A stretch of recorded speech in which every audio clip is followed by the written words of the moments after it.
In this lesson, I'm going to look at how to calculate the gradient without a diagram and without drawing triangles. Just literally calculating it from two coordinate points.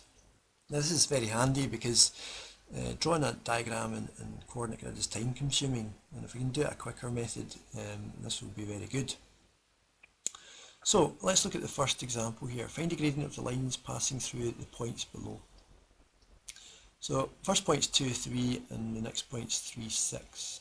Now in this first case what I've done is I've drawn the wee coordinate diagram to get an idea of what's going on here.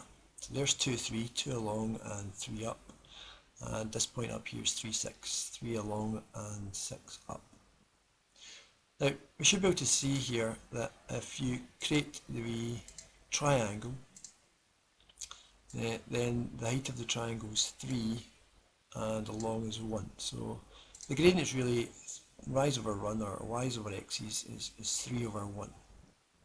Now the question is, how can we get 3 over 1 from just the coordinates? Well, delta y means the change in y's, and in a coordinate you've got an x value and a y value. The x value is the first point, that tells you to go along the x-axis. Y value is the second coordinate, so that tells you to go up or down. So really, how do you get 3 with the y's to get the height here? Well, if you do 6 take away 3, then you're going to get how high it is. So you basically look at these points and you say, okay, if I do that 6, take away that 3, I'm going to get the height of 3. And then if you turn your attention to the x's, how do I get 1 along here? Well, if you do 3, just try and change that colour, got pink here. If you do 3, take away the 2, you'll get the 1 along the bottom. So I'm just going to get rid of this diagram now and show you how to do that without the diagram.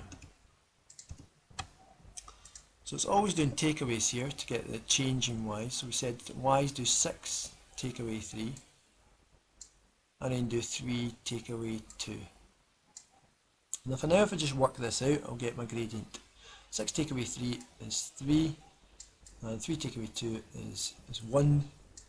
So the final answer, just 3 divided by 1 is just 3. Okay, if we look at the second example and try it without drawing a coordinate diagram.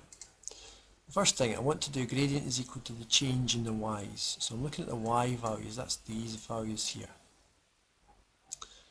Now what we said before is we want to take them away to get the size of the bit on the triangle, if you like. So we do 6 take away 4.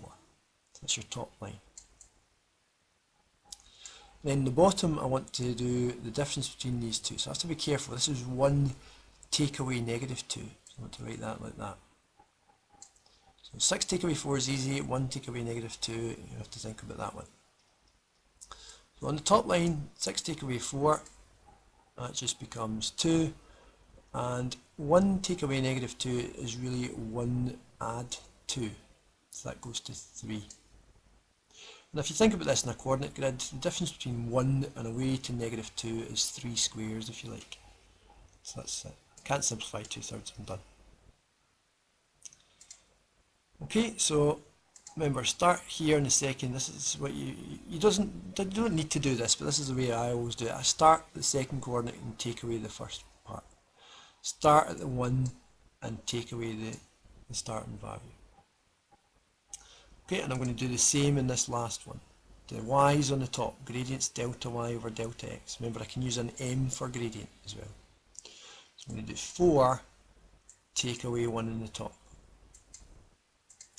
Okay, so that's your top line, 4 take away 1, easy enough. Then I'm going to start at the second coordinate and I'm going to do negative 2 take away negative 3. I'm going to write that out properly. Negative 2 take away brackets negative 3. Okay, so top line's easy enough. 4 take away 1 is 3. This goes to negative 2, and taking away negative is a plus. So negative 2 plus 3, if you picture a number line, is just 1. So it's just 3. 3 over 1 is just 3. If you try and imagine the coordinate grid, how many boxes are there between -2 and -3? Well, there's just one box, so that's why that goes to 1. So that is how to calculate the gradient of a line just given the coordinates and no diagram. Subtract the y's on the top and subtract the x's on the bottom. Remember to go in the same direction. You always start at the second coordinate and take away the first. Start at the second coordinate and take away the first.